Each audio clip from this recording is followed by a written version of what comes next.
Education gives us an understanding of the world around us and offers us an opportunity to use that knowledge wisely. Irrespective of race, creed, and gender, it's education that makes it possible for people to stand out as equal with all other persons from different walks of life. We have with us today Shipra Shrivastava. Greetings. And Dr. Radhakrishnan Pillai. Namaste, sir. And yes, you are going to have a fantastic session on technology in education. So, starting with you, Doctor, philosophy, in its purest sense, is the study of the fundamental nature of knowledge, reality, existence. Broadly, it can also be defined as a theory or an attitude that acts as a guiding principle for behavior. My question to you here is that with the current scenario, educators from across the world have come together to ensure that learning does not stop. You are the master of educational philosophy. So, what are your takeaways from the same, Doctor? So, my first thing is that we all should respect educators because they're actually going through a process of change management. There's a new world and everybody is wondering what's happening. But I would say respect teachers and educators because nothing actually going to stop the way the change is happening in their life. Very important thing is that people talk about disruption and I believe it's a positive disruption. Many times it is taken that disruption is negative and something gets destroyed. Yes. But I'm talking about positive disruption. What does that mean? You know, when a child is born and when it starts growing big, it goes through a lot of changes. The child dies for the teenager to be born. Oh, The teenager dies for the adult to be born. It's progress. It's not revolution, it is evolution. So if we look at the world of technology, no one thought that we will actually have classrooms in our houses. So I would say it's a great thing that we are all going through a very beautiful generation of positive disruption in education. Now let us look at the other way around. Teachers are using videos, PPTs, sitting at home. Please note what I said, sir. Teachers are creating videos, PPTs sitting at home. They're not even going probably to the physical schools or colleges. And therefore we have to respect that these educators are the real change that's happening in the society. Sitting at home in the classrooms, no, in your own house rooms, maybe in a bedroom or in the hall. That's what I call positive disruption. Well, Shipra, I think that's the first time we've heard the words positive disruption. Yes, it's a beautiful oxymoron, I must say. Yes. I mean, like Beautifully put. so much like happily married, Doctor. Right? Yes, Okay. yes. Shipra, coming to you. You've had a great journey from being a PGT to HOD, vice principal, principal, on the board of a few schools, conducting workshops, creating professional development content for teachers, etc., etc., etc. Your unconventional pedagogy is best defined by your motto, learn to guide and guide to learn. Currently, as editor-in-chief at Chetna Publications, how and to what extent do you foresee the merger between traditional education on one hand and technology education on the other? Behram sir, thank you so much for speaking such lovely words about me. It's been a long journey and a very cherished one too. More so since both of us are from the teaching faculty and he's of course the Chanakya expert, the philosopher of education. So we both understand that teaching is a multi-dimensional aspect of molding a child. See, you are a very popular teacher. You may be a very good teacher, but your popularity has come because children connect with you in some way or the other. Technology only asserts or fulfills one part of the child's growth, which is providing knowledge. The rest of the all-round development, as hailed from the ancient time of our Gurukul system, the gurus had a larger responsibility of molding the child in an all-round manner to make him life ready. So technology, of course, has boosted education, but to say that technology can replace teachers. I don't think it can ever match up to that level, and teachers will always have their own space. But in the current pandemic situation, I feel yes, technology has aided the teachers in a very big way to provide the best asset for learning, teaching for teachers, students, and most importantly, parents too. Terrific. So, first of all, fantastic reply, and most importantly, gratitude for calling me a popular teacher. Right? I hope you're listening, guys. Okay. Okay. Coming back to you, Doctor. Your Chanakya best-selling series focuses on leadership, training, mentoring. What, according to you, Doctor, is the future of education? How do you foresee it? So the way I look at it is very different.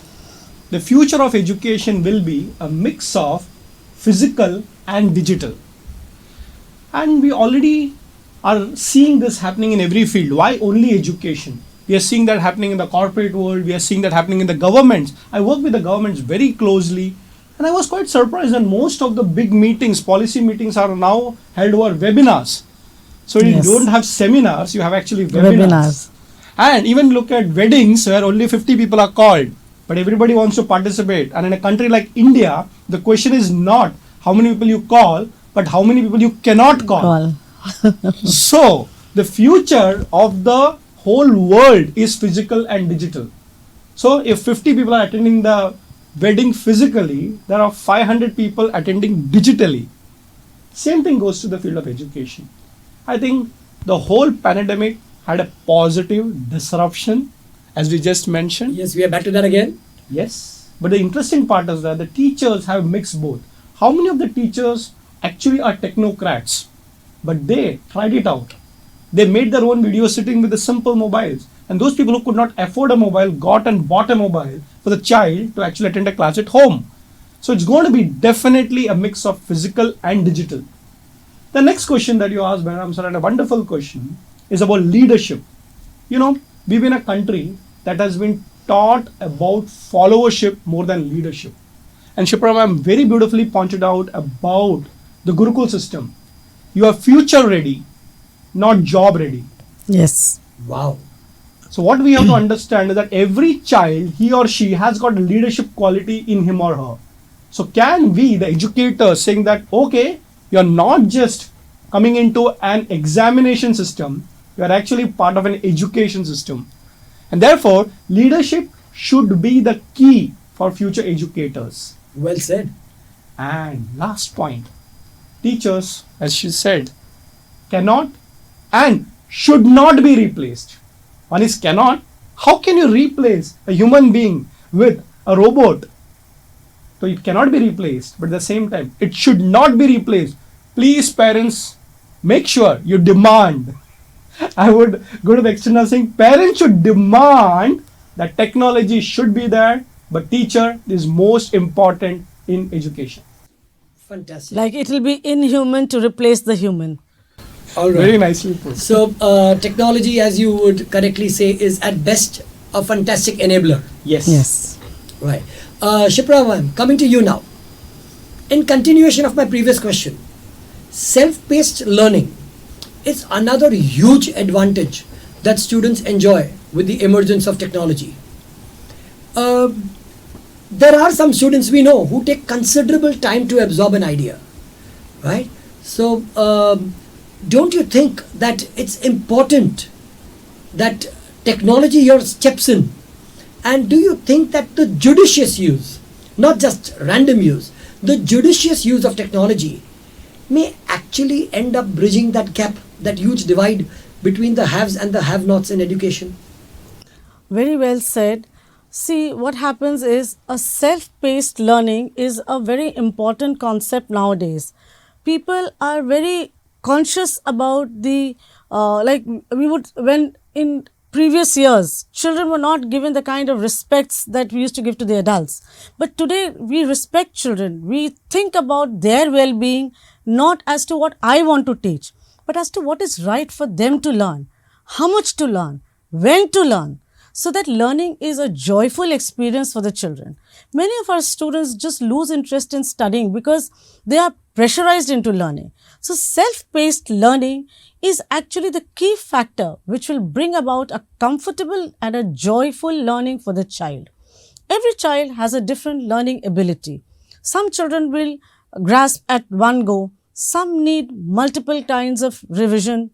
At the same time, some children have an inclination towards a particular subject, the others towards another. Some children have mastered a subject and want to go in for enrichment. Others lag behind and need remedial. So self-paced learning is a tool of a digital blend, which I would say a blended learning, which amalgamates the best of digital as well as physical learning to compile a tool, a resource, which provides a comfortable learning for the child where he can learn at his own pace. So self-paced learning is what has to be promoted among children for a long-lasting impact, a joyful learning and an effective education. Fantastic. So, what you are basically saying is that learn with technology, not from technology. Yes. Very, very well There is a said. teacher by the side and there is a book in front of him, and then there is the technocrat which is guiding him. So all three together have the perfect impact on a child's happy learning experience. Okay.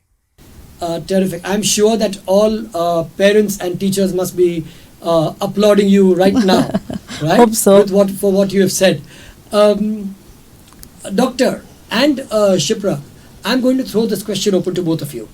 Let's see if the synergy in your answers, right? The question is, do you believe that education cannot restrict itself solely to blackboard, chalk, textbook anymore? And if you do believe that, since we are talking about that, which pedagogical approach do you advocate? So you said about limitation of education. I would say that first things first, and my specific suggestions to all the parents who are listening. Textbooks are important. I go to the Very. next level of telling textbooks are very important. Very important. You know, there are tools that are used in education, no doubt about it. Like today, we spoke about technology, and you see everybody's learning through a PPT or a video. And as you said, ma'am, very rightly, that makes it fun also. Imagine you are just going there, and if the teacher is just giving lectures, it's so boring, you know. Passive learning. Absolutely. It's passive learning. Yeah. But then you look at this way, imagine you just keep listening, but you don't have syllabus. You don't have a method. So I think let us first things first remember that textbooks along with teachers should not be replaced. And physical textbooks is what I mean. Second things, let us also look at it being creative and innovative. See, I've seen this with teachers, you know, this positive disruption that I'm talking about again, they were wondering, saying that how do I teach in a class where, you know, blackboard is the most important tool. And the principal just calls the people, you have to make a PPT and a video and you have to teach them. And the poor teacher sitting at home after her dinner is using a mobile, maybe taking the help of the children at home and saying that, you know, please help me shoot this. Tomorrow I want to take a class. But today when I look back and saying those teachers actually are the most creative people. They're using innovation. So I would go from the tool called textbook to the fun called innovation and creativity with technology. All of them have to go together. Fantastic.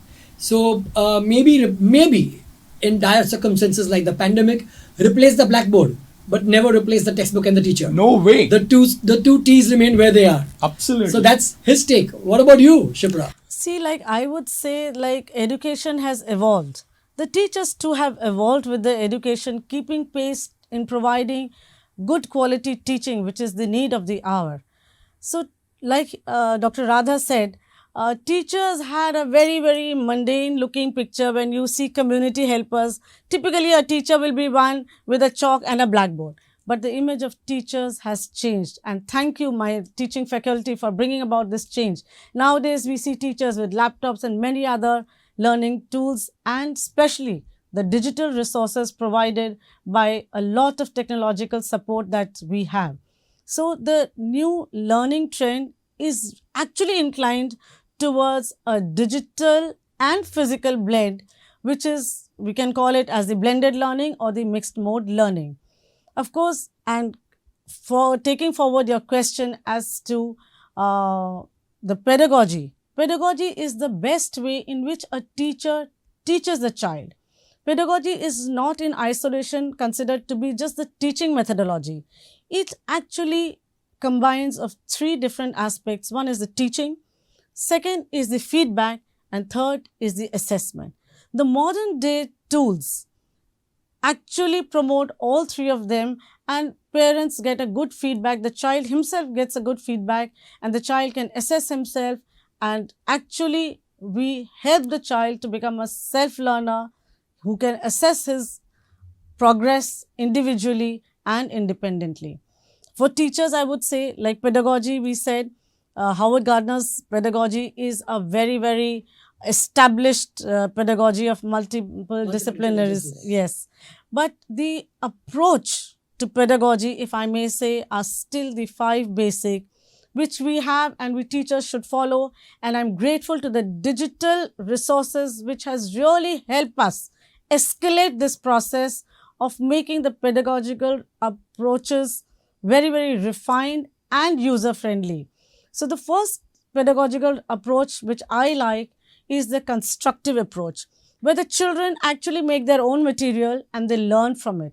They participate in their own learning. They are not just a passive listener within the 4 walls of a classroom or a confined syllabus. The second approach is we finish with the constructive. The second is the collaborative, where children work in groups. They form small groups and perform an activity and they help learn. This actually helps in a way creating a learning resource center in every school. So a child who's very good in one subject will contribute in that, the others in another way. So collaborative approach is also very important. Collaboration always better than competition. Yes, very much. And it builds a teamwork. Actually, we are not talking about the skills, but it develops a lot of skills among the children, which again imparts to the multi-dimensional growth of a child. The next is our inquiry-based approach, which is very important because, like Doctor said, it is not about cracking an exam. It is about building the research mind in India. The children go on the net, they research, they actually play on the net, and while finding their answers, they are actually learning a lot and becoming independent learners. After that, we have something called the integrated approach, where we teach a particular subject keeping in mind the multiple academic disciplines. Like if a child is small and I ask him to draw an apple, the child may not know what is an apple. So the teacher makes use of a common language and says, draw an apple, save banao. So the child actually connects, and so we use multidisciplinary approach, which is especially very beneficial in the writing and reading skills. The last is for the teachers, of course, which is your reflective approach. It always will help you enhance your teaching pedagogy, where you can reflect upon improving your own lessons, your projects, your assessments. So with this, I would say pedagogy is very important and it plays a big role in teaching students in the way that a good pedagogy helps students learn in the way they learn best. And we as teachers can facilitate it for a deep, long-lasting, joyful learning. Terrific. Okay, so both of you all are saying that the teacher and the textbook will not be replaced. And the digital resource. Yes. Together. Okay, The need of fantastic. the hour is to include the third party with equal importance. We are now bringing in Kanaya Chaudhary sir, a senior educator and a master trainer. Yes, Kanaya Chaudhary sir. Greetings from Delhi. What I feel important at this point of time to share with you is that the recent advances in education and especially the learning science says that children want to construct their own knowledge. If that is the case, the online delivery of courses is certainly unidirectional. It is not giving enough opportunity for children to interact, to be activity oriented and construct their own knowledge. And that is the reason also education wants to develop all the three domains of the personality, that is the cognitive domain, psychomotor domain, and the affective domain. Affective domain relates to development of emotional stability and other aspects of the personality. So even if through online delivery of courses we are able to meet to some extent the requirement of the cognitive domain and the psychomotor domain, I think the affective domain is completely neglected, and this will somewhat leave a vacuum in the development of the personality and development of the full potential of a child as education aims to do. And that is the reason thinking that the school education in its traditional form, in its physical form, shall be completely wiped out due to delivery of courses online is far-fetched. This is not going to happen. Of course, technology will help, but technology has to be used as a scaffold to increase the access, but it cannot replace the physical form of delivering the courses. Therefore, the future is the hybrid learning or the blended learning. Thank you. Fantastic. So talking about the digital importance, right? Despite its obvious benefits, educational technology is still fighting to find its way. I mean, maybe the pandemic gave it a boost, but Yes. it's still fighting to find its way into some of today's classrooms. We have problems like bandwidth, network, etc. The money, the cost that goes with it. Yes. Many schools are still struggling with the shortage of resources and the lack of cost-effective solutions.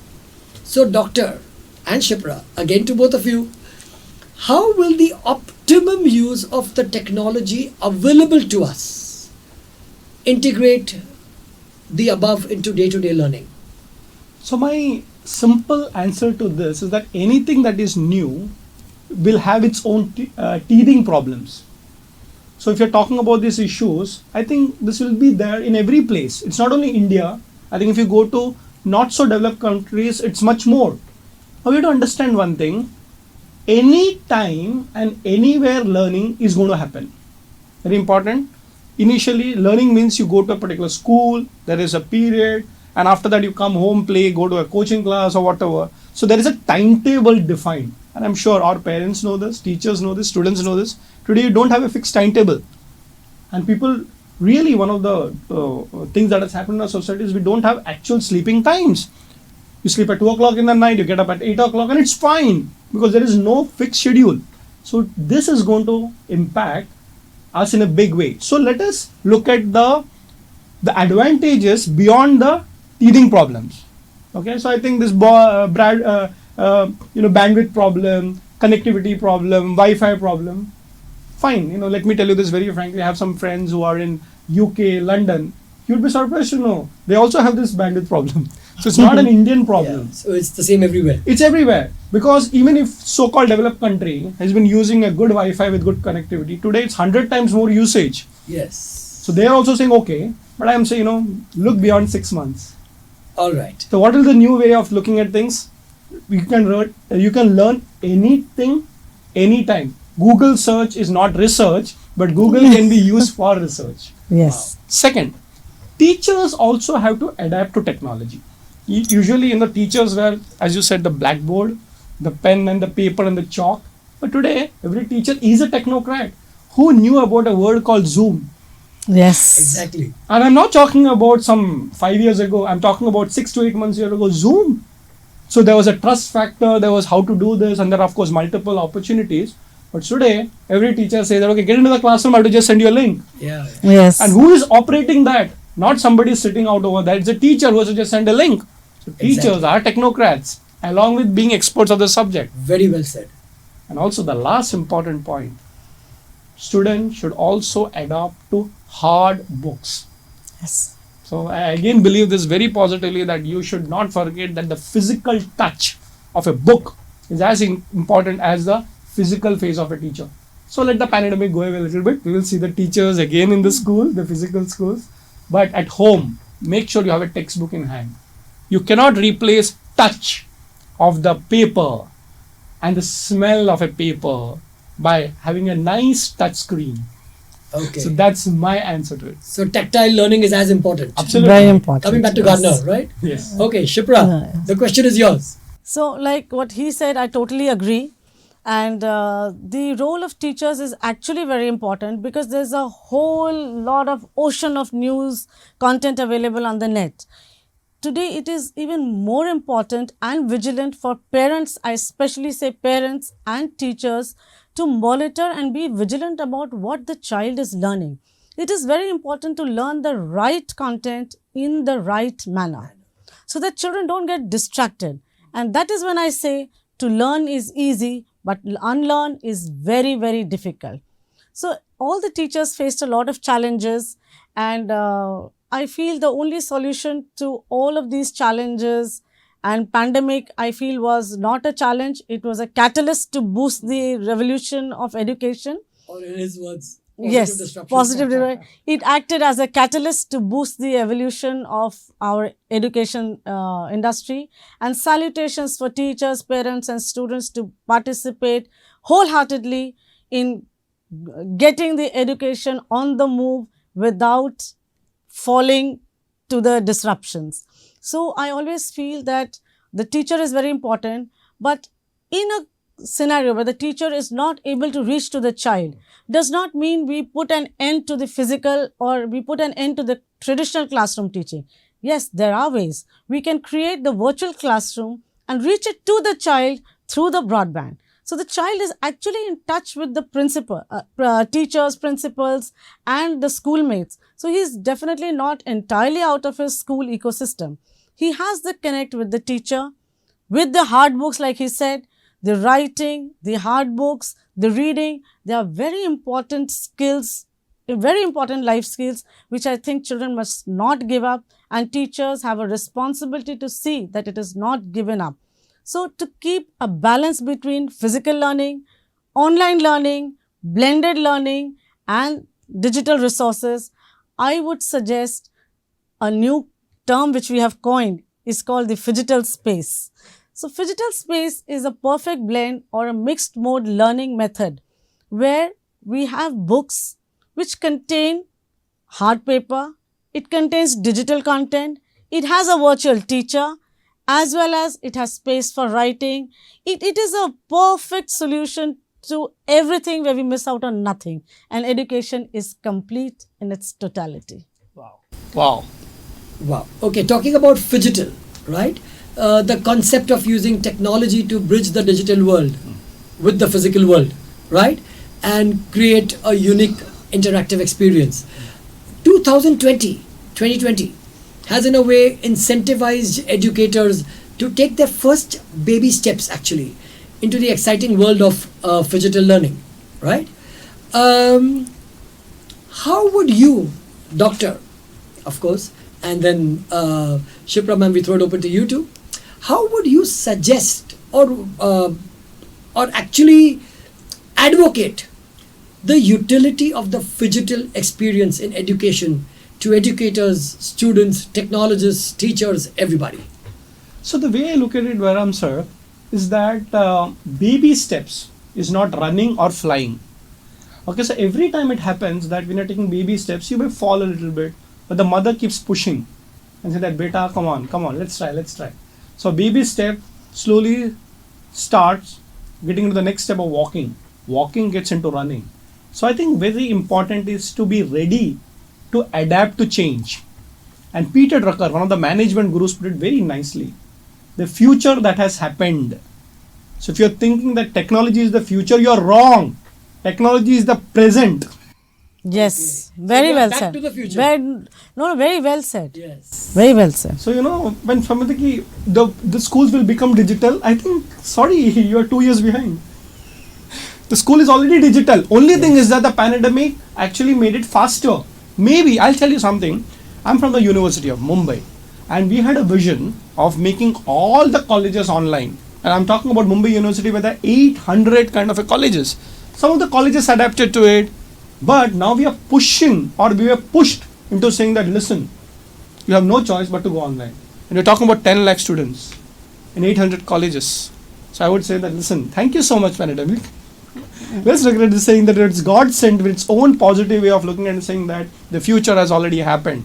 The question is that, are you adapting to change, or are you getting carried over by change? Don't complain, adapt. And my specific thing is to my parents. Are you also learning in this process? Or just telling teacher ने बोला है तो आपको करना है. सबसे पहले teacher तो आप ही हो. So adapt and become part of the change. Don't just watch history being happening in front of you. Be part of that history. Shape up or shape out. Absolutely. Yes. Connecting to our famous author, Barry O'Brien in Calcutta. Okay. Barry, can you hear me, Barry? Okay, yes. As far as teaching online is concerned, it's a completely different skill or art, I feel. Somebody like me, I feel very comfortable standing in front of students, and it's almost like I was always, in the years I spent in classroom teaching, I was always, to use a word that may be misunderstood, performing. Because I used to teach literature, so I would actually perform right there, and there's an energy that you draw from the students, and it helps you to communicate better. Most teachers would prefer that, and they're used to it. They've been doing it for 10, 20, 30 years. So that's a big problem. So I think schools particularly and the system must invest in training teachers to combine the skill of being a performer, being a communicator, with how do you prepare a class when you are at home, how can you use technology? Because somebody like me, I'm 57, if today this happened to me, I would actually have to depend and rely a lot on younger teachers, on others, because I will find it very difficult. Shipra. So the two words baby steps I heard, and I miserably want to disagree with you. Gone are the days of baby steps. The pandemic kicked us into leaps and bounds. There was no time to walk. You either fall, you succumb, or you accept the challenge. So teachers, being teachers, accepted the challenge. They all geared up within no time, took help of all the available digital resources, had a recipe of teaching through virtual classes, developed their digital resources. They were full of so many challenges of digital competency, technological glitches, a lot of hassles related to technological gadgets, students not having gadgets, being camera conscious, being monitored and judged by parents who, rather than participating, like you said, in the classes, were more judgmental about whether the child is answering the right question or whether the teacher is teaching in the right manner. So having overcome all of it, the teachers and students have come out victorious, which could not be achieved with baby steps. They have gone full throttle and won it, and I would like to not only thank the teachers, but I would also love to thank the digital resource providers who stepped in into the right moment to give, I will not say crutches, but to give the required support to the teachers by providing very good digital support. And together, we teachers and the digital resource providers have coined this world called the Fidget space, where the best of physical education, digital content and teaching has happened together, making the child, teachers, parents, everybody happy, making education a life process which will not succumb to the pandemic. Wow. Touche. Right? Thank you. So, in conclusion, the pandemic has escalated the much needed reform of our education system. We now encourage learning among students to move from peer pressure to being a more self-motivated student. There is an urgent need to bridge the gap, as we just heard from our esteemed panelists, between physical and digital education. We may address it as the Fidget Learning resource or as the classroom of the future. So, as Doctor said, the future isn't going to happen. The future has happened. It's in the present. Are we ready for it? But before we wind up, you're not going anywhere. My one last question to you, and Trust you not to let us go off so easily. How can teachers go away from education? yeah, exactly. And this is going to be the tiebreaker question. Okay. Right? So here we are. The future of education. In one sentence. Time up. Start. I would go by the Chanakya's one statement. Never fight a battle alone. Take some friends along. Wow. So this so-called new thing that's happening, let us all together as friends, the educators, the teachers, the parents, the technocrats, together we'll win this battle. Never fight a battle alone. Take some friends along. Fantastic. Good. Shipra. So, like you said, the future, and I always feel life doesn't stop. The pandemic taught me one thing, that education has not stopped. So, it is as vital as life. So, I would call the future of education has become a life process for all of us. With this, goodbye to you all. Thank you for being part of us. Thank you, Behram sir, for having hosted this. And a It was an wonderful host. honor being on the dais with both of you and the other esteemed it's guests. our pleasure too, completely. Thank you both so of much. you, and I enjoyed learning a lot and you've been a wonderful host. And thank you for your ideas, man. Thank you. Thank Thank you you. so much, everyone.